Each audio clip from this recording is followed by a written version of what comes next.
Hello everyone. आज मैं आपके लिए लेकर आया हूँ स्टैटिस्टिक्स का इंट्रोडक्टरी पार्ट, जहाँ मैं आपको बताऊंगा कि स्टैटिस्टिक्स होता क्या है और कुछ इसके बेसिक फीचर्स के बारे में आपसे मैं बात करने वाला हूँ।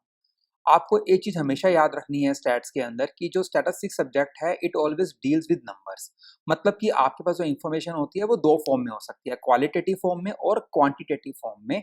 और स्टैट्स हमेशा क्वांटिटेटिव डाटा से ही डील करता है।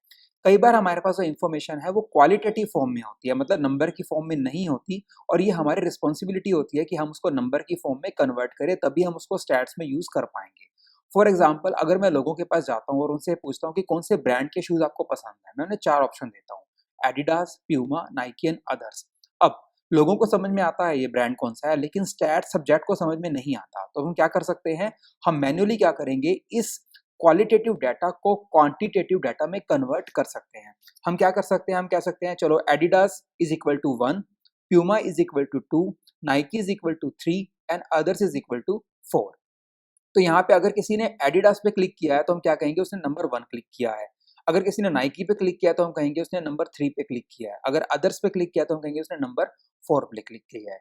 तो इस तरीके से हम क्या कर सकते हैं, अपने जो डाटा और हमारे पास, हम कहेंगे हमारे पास जो इन्फॉर्मेशन है, हम उसको नंबर की फॉर्म में कन्वर्ट कर सकते हैं। और उस नंबर के फॉर्म में जो इन्फॉर्मेशन हमारे पास आती है उस पर हम स्टैटिस्टिकल टूल्स लगा के कोई मीनिंगफुल इन्फॉर्मेशन ड्रॉ कर सकते हैं।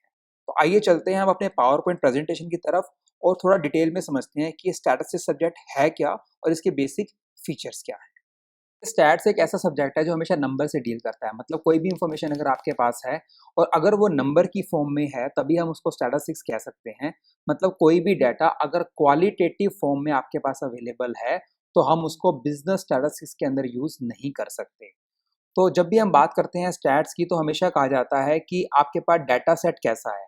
तो डाटा सेट बेसिकली क्या है, information in the form of number is called data. ठीक है, जैसे एग्जांपल के तौर पे अगर मैं आपकी बात करता हूँ, यहाँ पर मेरे पास स्टॉक प्राइजेस दे रखे हैं और यहाँ पे जो स्टॉक प्राइजेस दे रखे हैं वो मेरे पास 14 सितंबर से लेके 21 सितंबर का देख रहे हैं। जैसा कि आप देख रहे हैं, it was 900 in the very beginning, then it moved up to 920 and then went down to 890 and so on. ये जो इन्फॉर्मेशन मेरे पास नंबर की फॉर्म में दे रखी है, ये क्या है, मेरा डाटा है। और इससे अगर मुझे कोई मीनिंगफुल इन्फॉर्मेशन ड्रॉ करनी है तो मैं स्टैटिस्टिकल टूल्स की हेल्प से मीनिंगफुल इन्फॉर्मेशन को निकाल सकता हूँ। इसी डाटा को मैं ग्राफिकली भी शो कर सकता हूँ कुछ इस तरीके से। तो जब हम बात करते हैं स्टैटिस्टिक्स के बारे में तो हम उसको दो तरह से डिफाइन करते हैं, प्लूरल सेंस के अंदर और सिंगुलर सेंस के अंदर। प्लूरल सेंस के अंदर हम लोग बताते हैं कि स्टैट्स बेसिकली उसका मीनिंग क्या है, उसके फंक्शंस क्या हैं, उसकी कैरेक्टरिस्टिक्स क्या हैं। और सिंगुलर सेंस के अंदर हम बात करते हैं डाटा कलेक्शन और उसके एनालिसिस के बारे में। आज के इस वीडियो के अंदर मैं आपसे बात करने वाला हूँ प्लूरल सेंस के बारे में। स्टैट्स के बारे में कहा जाता है कि all statistics are numerical statement of facts but all facts numerically stated are not statistics. इसका मतलब यहाँ पर यह है कि कोई भी रैंडम हमारे पास अगर नंबर है तो वो स्टैट्स नहीं है। नंबर होने के अलावा उसमें कुछ और फीचर्स भी होने चाहिए स्टैटिस्टिक्स बनने के लिए। मतलब कोई भी अगर आपके पास इंफॉर्मेशन है, अगर आपके पास कोई भी डाटा है, वो अगर न्यूमेरिक फॉर्म में है तो वो स्टैटिस्टिक्स नहीं कहा जाएगा, उसमें कुछ और फीचर्स भी होने चाहिए। और वो फीचर्स क्या हैं, आइए वन बाय वन उसको समझते हैं। सबसे पहले, statistics are aggregate of facts. Aggregate of facts से हमारा मतलब है कि हमारे पास एक से ज़्यादा नंबर का होना जरूरी है। फॉर एग्जाम्पल, मेरे पास राइस प्रोडक्शन है हरियाणा का, that was for 2017, it is 2000 tons. अब इसके बेसिस के ऊपर मैं कोई भी मीनिंगफुल इंफॉर्मेशन ड्रॉ नहीं कर सकता। लेकिन अगर मेरे पास डाटा इस फॉर्म में हो, 17 से 19 का data, it was 2010, then it was 2300 ton, then it is 2100 tons. अब अगर या मैं तीनों साल के डाटा को कंपैरिजन करूं तो मैं एक मीनिंगफुल इंफॉर्मेशन ड्रॉ कर सकता हूं, जो कि क्या है, मैक्सिमम प्रोडक्शन था 2300 टन्स का हमारा 18 में, स्टार्टिंग में हमारा 2000 था, जो कि बढ़कर 18 में 2300 हुआ और बाद में फिर से कम हो गया और it went down to 2100 tons. अब इस टेबल की हेल्प से हम एक मीनिंगफुल इंफॉर्मेशन निकाल सकते हैं कि कब कम हुआ, कब ज़्यादा हुआ, क्यों कम हुआ, क्यों ज़्यादा हुआ, और उसके अकॉर्डिंगली हम कुछ पॉलिसीज़ को फ्रेम कर सकते हैं। तो डाटा हमारे पास एक से ज़्यादा वक्त का होना ज़रूरी है ताकि हम एक कंपैरेटिव स्टडी कर सकें। फिर हम बात करते हैं कि स्टैटिस्टिक्स आर न्यूमेरिकली एक्सप्रेस। जैसा मैंने आपको थोड़ी देर पहले बताया था, जो भी इंफॉर्मेशन है वो हमेशा नंबर की फॉर्म में होना जरूरी है। अगर नंबर की फॉर्म में हमारे पास इंफॉर्मेशन नहीं है तो हम उसको स्टैट्स में यूज नहीं कर पाएंगे। फिर हम बात करते हैं, statistics are affected to a marked extent of multiplicity of causes. जब भी आप किसी प्रॉब्लम से डील करते हैं स्टैट्स के अंदर, उस पे कई सारे मल्टीपल फैक्टर्स का इम्पैक्ट हमें देखने को मिलता है। एग्जाम्पल के तौर पे मैं जानना चाहता हूँ एक पर्टिकुलर स्टेट के अंदर वीट का प्रोडक्शन कैसा है। अब ये जो वीट का प्रोडक्शन है, it is affected by multiple factors. For instance, the quality of seeds, timing of rain, बारिश किस वक्त हो रही है उसका भी इम्पैक्ट पड़ता है हमारे प्रोडक्शन के ऊपर, द क्वालिटी ऑफ फर्टिलाइजर्स, जो फर्टिलाइजर यूज़ किए जा रहे हैं, and the technique of sowing, किस तरह से बिजाई की गई है। तो कई सारे फैक्टर्स हैं जिसका वीट की प्रोडक्शन पे इम्पैक्ट आ सकता है। तो जब भी आप स्टैट्स में किसी भी प्रॉब्लम से डील करते हैं, तो वो जो इन्फॉर्मेशन आपके पास नंबर के फॉर्म में है, उस नंबर के फॉर्म में जो डाटा आपके पास है, उस पर किस किस फैक्टर का इम्पैक्ट है, उसको भी दिमाग में रखना बहुत ज़्यादा जरूरी है। देन स्टैटिस्टिक्स आर एन्यूमरेटेड और एस्टिमेटेड। देखिए, जो भी हम इंफॉर्मेशन कलेक्ट करते हैं वो हम लोगों से इकट्ठी करते हैं। अब हम लोगों के पास खुद वन बाय वन जाकर भी कर सकते हैं इंफॉर्मेशन इकट्ठी, या फिर हम बाय मेल भी भेज सकते हैं। कई बार क्या होते हैं, हम पर्सनली लोगों से नहीं मिलते और लोगों को ऑब्जर्व करते हैं, और उस बेसिस के ऊपर डाटा को इकट्ठा किया जाता है। तो ये जो हमारा डाटा कलेक्शन है, इसमें हम दो तरह के नॉमेनक्लेचर का यूज़ करते हैं, एन्यूमरेशन एंड एस्टिमेशन। इसको हम एक एग्जांपल से समझते हैं। मान लो एक रैली हो रही है और मैं जानना चाहता हूँ कि उस रैली में कितने लोग अवेलेबल हैं। तो बेसिकली मेरा डाटा क्या है कि मैं रैली के अंदर नंबर ऑफ पीपल, उनको मैं जानना चाहता हूँ। सपोज इस रैली के अंदर ये लोग अवेलेबल हैं। Now I can easily count 1 2 3 4 5 and 6। तो 6 लोग यहाँ पर अवेलेबल हैं। दूसरी जगह पे एक और रैली हो रही है और यहाँ पर ये सारे लोग अवेलेबल हैं। अब इस केस के अंदर मेरे लिए थोड़ा सा मुश्किल है इन लोगों को काउंट करना। तो जब मैं लोगों को इजीली काउंट कर सकता हूँ, तो we use the term enumeration. और जब मेरे लिए काउंट करना फिजिबल नहीं होता, तो मैं एक आइडिया ले लेता हूँ। सपोज मैंने आइडिया ले लिया कि यहाँ पे 100 लोग अवेलेबल हैं, तो ये क्या मेथड हुआ हमारा, एस्टिमेशन। ऑब्वियसली एक्यूरेसी एन्यूमरेशन में ज़्यादा होती है एज कम्पेयर टू एस्टिमेशन।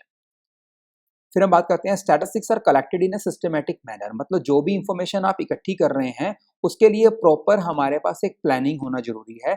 हमें दिमाग में रखना जरूरी है कि कौन कौन से स्टेप्स हैं जो हम फॉलो करेंगे। और जो हमारे पास स्टेप्स हैं वो कुछ इस तरीके से, सबसे पहले प्लानिंग। हम यहाँ पे डिसाइड करते हैं कि हमें क्या काम करना है, हमारी प्रॉब्लम क्या है, हम कैसे उससे डील करने वाले हैं।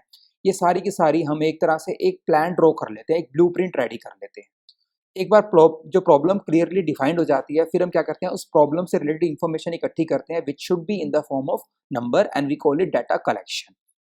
कि हम लोगों के पास जाते हैं और डाटा उनसे इकट्ठा करते हैं। किन लोगों से डाटा इकट्ठा करना है, इस क्वेश्चन का आंसर हम प्लानिंग पार्ट में करते हैं, कवर अप, और बाद में हम लोगों से इंफॉर्मेशन इकट्ठी करते हैं। और इंफॉर्मेशन को कलेक्ट करने के बाद हम उसको प्रोसेस करते हैं by using the statistical tools, ठीक है, जिसको हम एनालिसिस के नाम से बुलाते हैं। इस पूरे के पूरे स्टैटिस्टिक्स सब्जेक्ट के अंदर मैं आपको बताने वाला हूँ कि कौन कौन से टूल्स हैं जो यूज़ किए जाते हैं, कैसे यूज़ किए जाते हैं, और किस तरह के डाटा के ऊपर किस तरह का मैथडोलॉजी को आपने अप्लाई करना है।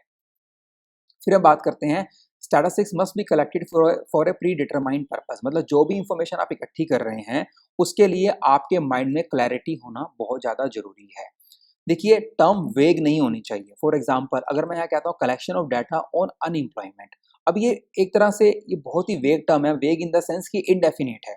अब अनएम्प्लॉयमेंट के अंदर तो हर तरह की हमारे पास प्रॉब्लम है। स्किल्ड लोग भी अनएम्प्लॉयड है, अनस्किल्ड भी हैं, अर्बन एरिया में भी है, रूरल एरिया में भी है। पूरे इंडिया में पता नहीं कितनी ज़्यादा हमारे पास मल्टीपल स्टेट्स हैं, और कहाँ कहाँ जाएंगे। तो it is just like you are swimming in a sea, but आपको ये नहीं पता लग रहा कि आपने डेस्टिनेशन कहाँ है, आपको डेस्टिनेशन दिख ही नहीं रहा। तो ऐसा नहीं होना चाहिए। स्टैट्स के अंदर जब भी आप किसी प्रॉब्लम से डील कर रहे हैं, it should be clearly defined and should be precise.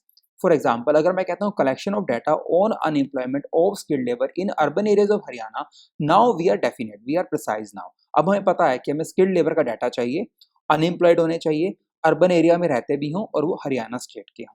तो you have to be very clear कि जो प्रॉब्लम है वो क्या है। Then statistics should be placed in relation to each other. जैसा मैं आपको थोड़ी देर पहले बता रहा था कि अगर आपके पास सिंगल ईयर की इंफॉर्मेशन है, अगर सिंगल वैल्यू अवेलेबल है, तो मीनिंगलेस है। स्टैट्स के अंदर we should have more than one value so that we can go for comparative analysis. जैसा आप यहाँ पे देख रहे हैं, मेरे पास 3 साल का डाटा है।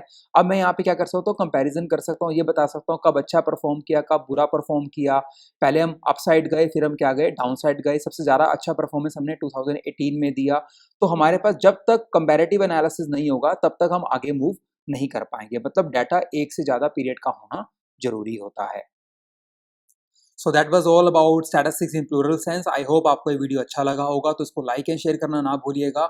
और अगर आपने मेरा चैनल अभी तक सब्सक्राइब नहीं किया है, तो प्लीज़ सब्सक्राइब जरूर कर लीजिएगा। Thank you so much for watching.